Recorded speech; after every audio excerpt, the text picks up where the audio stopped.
Sir, ইদানিং আপনাকে social মিডিয়ায় আপনার অনেক দেখা যায়। হ্যাঁ, তো সেক্ষেত্রে আমার আপনার কাছে জানার ইচ্ছা, আপনার জীবনে প্রেম ঘটিত কোনো কিছু ঘটেছিল কিনা। ধন্যবাদ আপনাকে। আসলে প্রেম ঘটিত ব্যাপার তো একটা স্বাভাবিক ব্যাপার আর কি। আমার হাই স্কুল জীবন থেকে শুরু করে ইউনিভার্সিটি লাইফ পর্যন্ত অনেক প্রেম ঘটিত ঘটনা, অনেক কিছুই ঘটেছে। অনেক প্রেমিকাই এসেছে, কিন্তু মনের মণিকোঠায় সকলে বা তারা ওভাবে পৌঁছাতে সক্ষম হয়নি।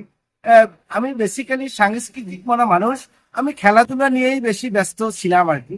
আর আরেকটি কথা হলো যে বিয়ের পরে আপনার ভাবি আমার মনের জায়গাটা ওভাবে শক্ত করে স্থান করে নিয়েছে। এখন আমি প্রেমের ওভাবে প্রয়োজন বোধও করি না। তবে এখনো কিন্তু প্রেম উকি দেয়, একেবারে যে নয় তা কিন্তু নয়।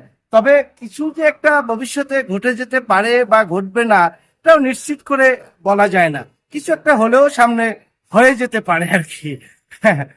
ধন্যবাদ আপনাকে।